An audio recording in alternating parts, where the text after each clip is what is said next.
저는 오늘 읽을 말씀 사사기 14장 1절로 4절 말씀을 통해서 삼손의 결혼식이라는 제목으로 하나님의 말씀 함께 나눠보려고 합니다.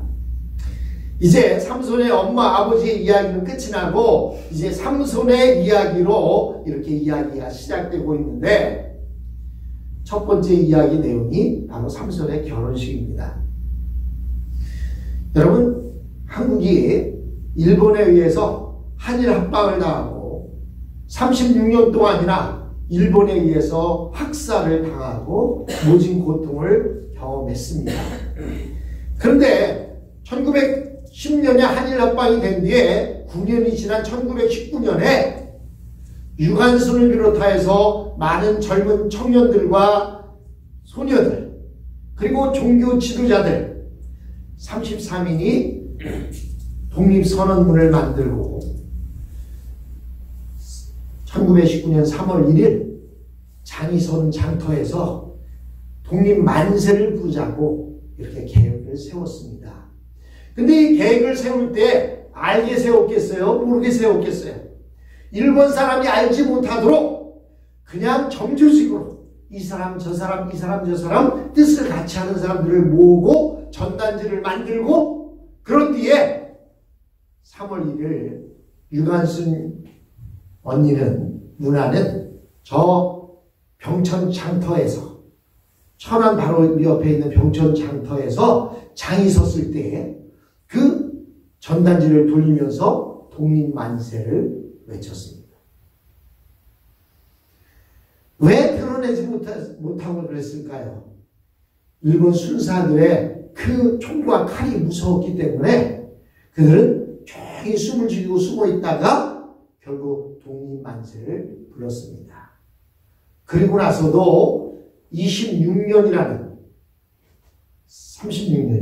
26년이라는 세월이 지나도록 대한민국은 해방을 맞이하지 못했습니다. 오늘 본문에 보면 다른 많은 사사들은 자신들의 사역을 시작할 때에 원수들이 이스라엘에 쳐들어오면 맨 먼저 뭘 합니까? 나팔을 붑니다. 나팔은 뭐예요? 아, 적들이 쳐들어왔다. 다 모여라. 해서 나팔을 불어서 백성들을 불러 모으고 그 자리에서 그 블레셋 사람이나 원수들과 싸움을 시작합니다. 그런데 오늘 우리가 보고 있는 삼손은 특이하게도 삼손의 사역의 시작은 결혼식이었음을 우리는 알 수가 있습니다. 왜냐하면 어린 시절에 대한 이야기는 하나도 없고 이제 사사기 14장에 되면서 결혼식에 대한 이야기가 처음 등장을 하고 있습니다. 왜 그러면 삼손은 자신의 첫 사역을 시작하면서 나팔을 불어서 이스라엘 백성들을 끌어모으고 내가 이제 블레셋과 싸우려 한다. 우리 같이 나가서 싸우자. 라고 말하지 못했을까요? 그것은 삼손이 살던 그 당시 이스라엘 사람들은 너무나 침체되어 있어서 나팔을 불어도 몰려올 사람들이 없었습니다. 삼손은 그들을 깨우치는 것이 불가능하다고 생각을 했던 것입니다. 이제 너무나 블레셋 밑에서 오래 살고 있고 하나님을 떠나서 오래 살고 있다 보니까 나팔을 불어도 이게 무슨 나팔 소리인지 왜 부는지 알지를 못하는 거예요.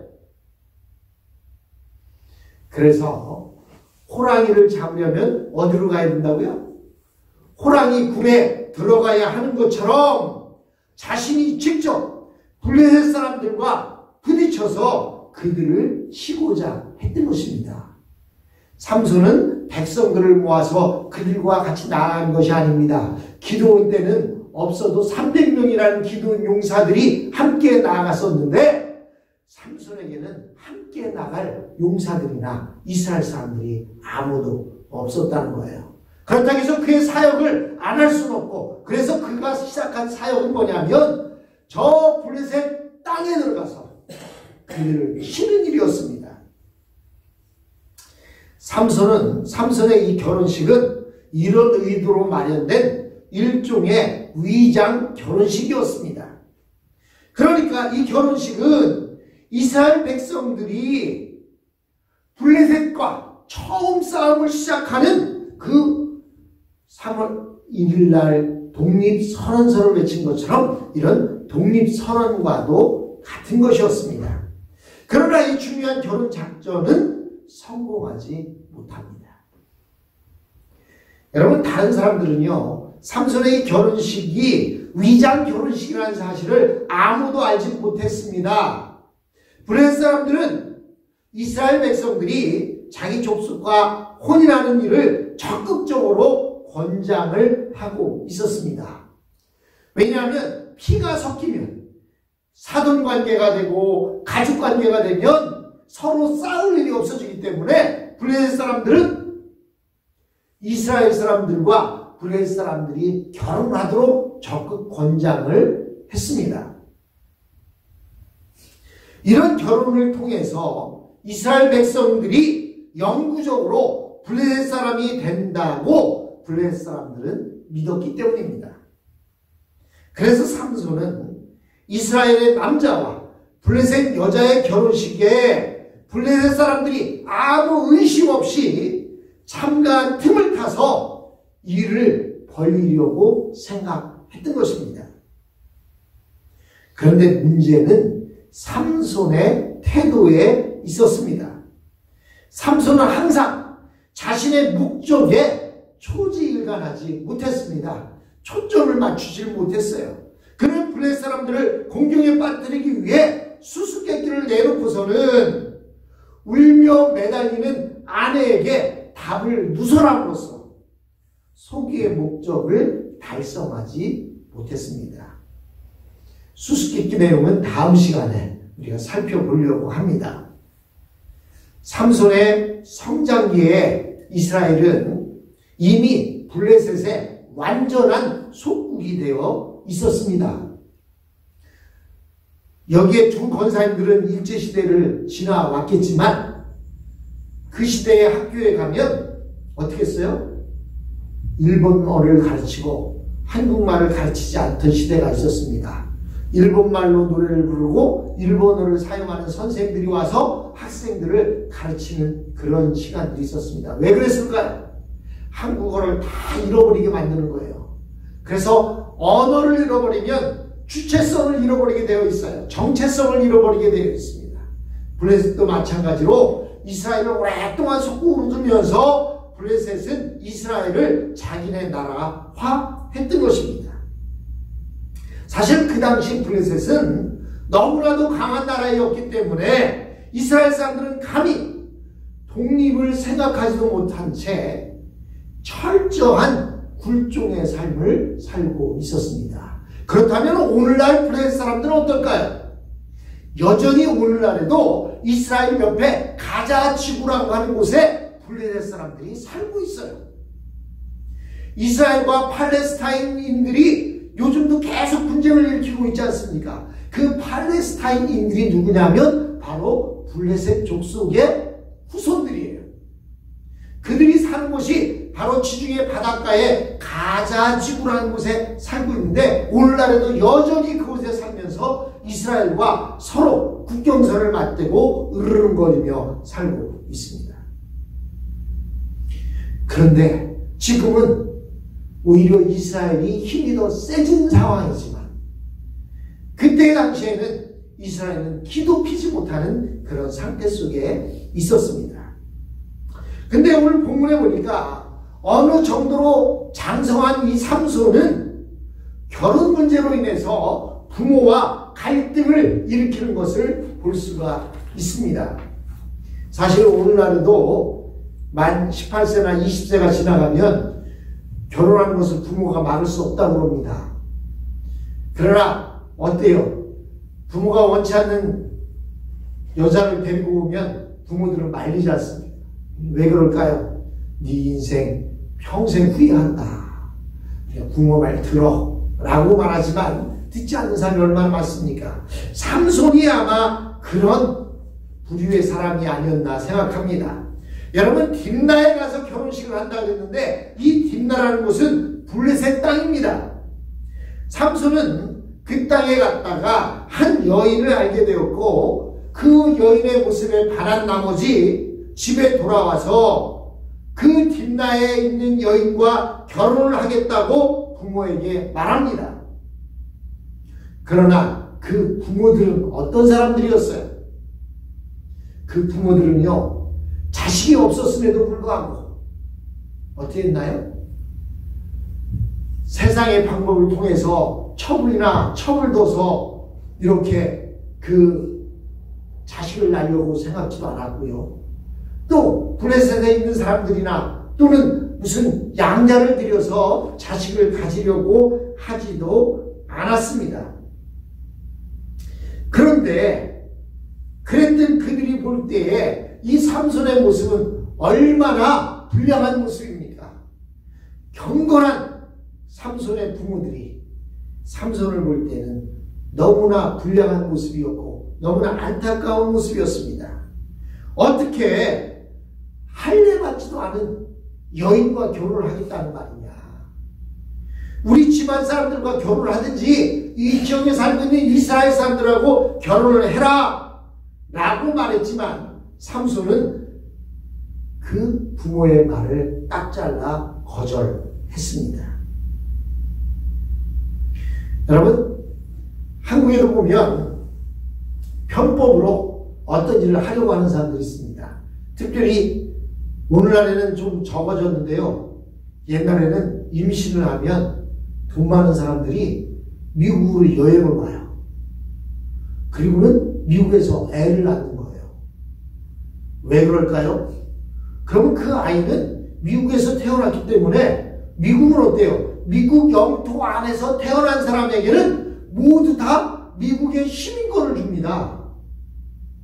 그래서요, 돈 있는 집 유수의 가족들이 임신을 하고 임신한 지 한 8개월쯤 되면 미국으로 여행을 온다고 와서 미국에 있는 산부인과에 가서 애를 낳고 그리고는 그 아이에게 이중국적을 받도록 복수국적을 받도록 이렇게 해주었습니다. 그렇게 편법을 쓴 이유는 뭐냐? 나중에 걔가 크면 미국의 시민권이 있기 때문에 얼마든지 미국 와서 살 수도 있고 미국 와서 공부할 수도 있다는 거예요.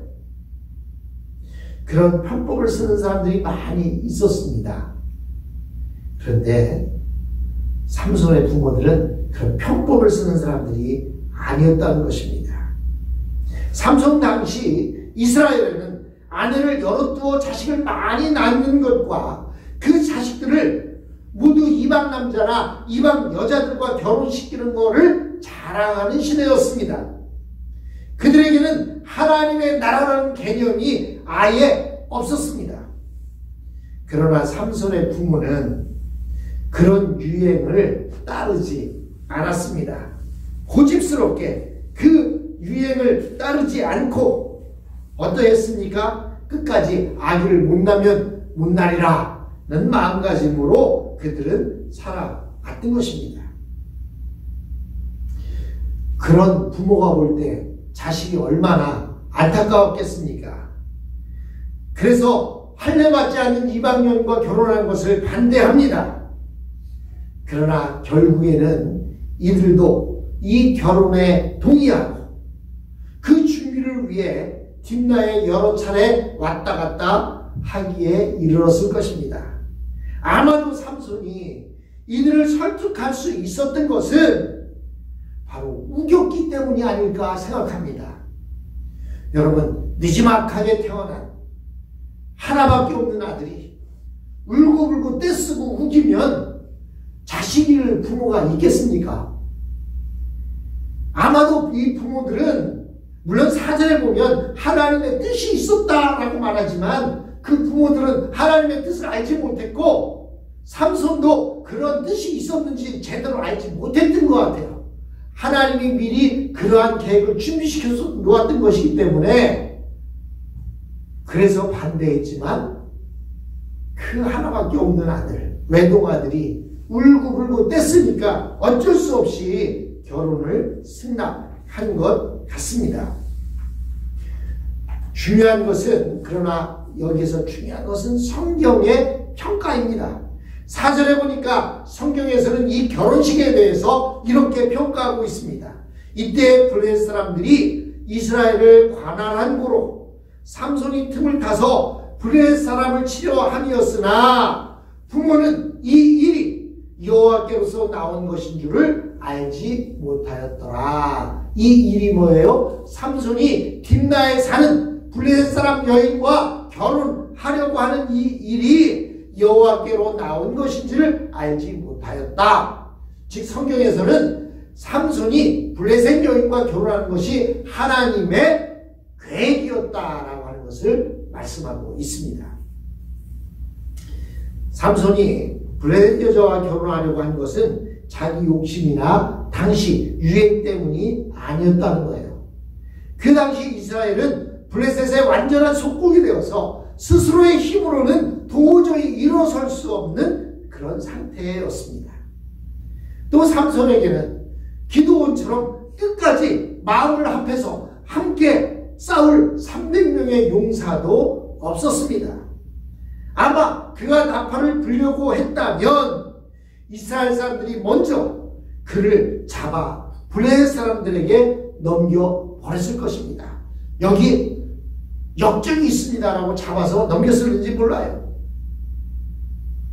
이스라엘 백성들은 죽어 있었고 완전히 의욕을 상실했기 때문에 그들에게 있어서는 아무 도움도 기대할 수 없었습니다. 따라서 그가 할 수 있는 일은 오직 자기 혼자 블레셋과 싸우는 것 뿐이었습니다. 그러나 블레셋 사람들은 이스라엘 백성들을 항상 경계하고 있었기 때문에 접촉하기가 쉽지 않았을 것입니다. 여러분, 이 일본의 압제시대에 있을 때에도 순사들이 이리저리 돌아다니면서 사람들의 동향을 살펴요. 혹시나 반역을 깨우려고 하는 자는 없나? 혹시나 독립군을 도와주려는 사람은 없나? 이렇게 그냥 눈에 풀을 켜고 찾아다녔던 것처럼 블레셋 사람들은 이스라엘 사람들을 경계하고 있었습니다. 그래서 삼손은 블레셋 여인과 결혼을 하기로 했습니다. 그러면 블레셋 사람들은 그가 블레셋에 귀화하려고 하나보다 생각해서 아무런 의심 없이 그에게 다가올 것입니다. 즉 삼손에게 결혼식 날은 일종의 3일 만세운동과 같았습니다.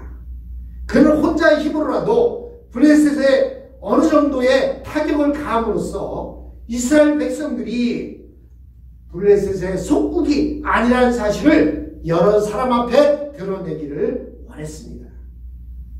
삼손의 결혼식은 이스라엘 민족 사상 블레셋에 대항해서 저항의 소리를 낸 최초의 사건이었습니다.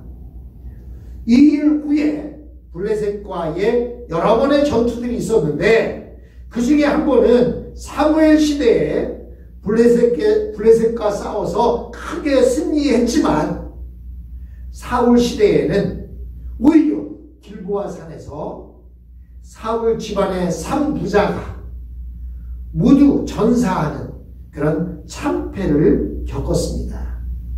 그만큼 블레셋은 강한 적이었습니다. 삼손이 이 결혼식에 부모를 끌어들인 것은 블레셋 사람들이 의심을 사지 않도록 하기 위함이었을 것입니다. 여기에서 우리는 거룩한 하나님의 사람이 이처럼 결혼을 정략적으로 정치적으로 이용해도 되느냐라고 하는데 의문을 가질 수 있을 것입니다.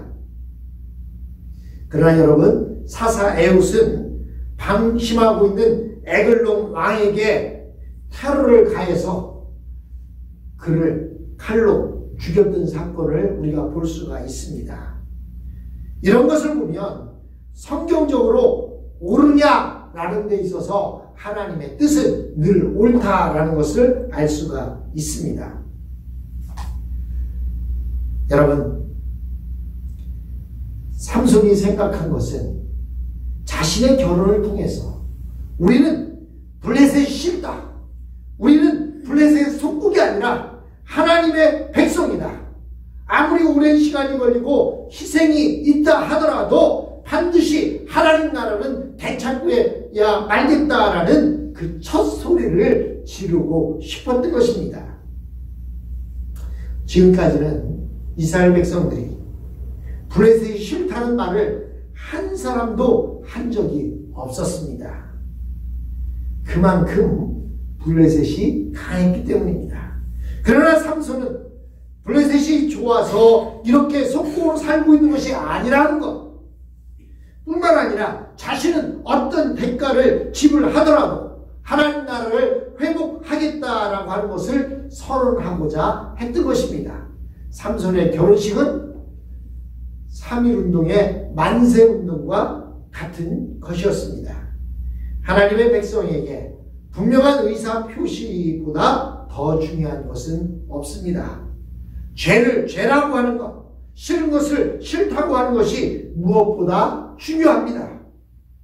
싫으면서도 아무 말 없이 참지 않고 있으면 상대방은 내가 좋아한다고 생각해서 더 지배하려 듭니다. 사탄과의 싸움은 분명한 의사 표시로부터 시작된다는 것입니다. 사랑하는 성도 여러분, 사탄이 우리를 유혹해 올 때 그것을 분명한 의사를 표시하고 싫다고 거절할 수 있는 저희들의 모습이 될 때 우리는 그 싸움의 시작이 되어지는 것을 알 수 있고 그 싸움은 하나님께서 예비해 놓은 것임을 우리는 알 수가 있습니다. 사랑하는 성도 여러분, 우리가 성도 간에는 사랑하고 보듬고 안아줘야 되고 위로하고 격려해야 하지만 사탄과는 그듬어 안고 위로하고 격려할 대상이 아닙니다. 사탄과는 싸워야 할 대상이고 싫다고 말해야 할 대상이고 적개심을 가져야 할 대상이라는 사실을 기억하면서 사탄과의 싸움에서 승리하시는 저와 여러분이 되었으면 합니다.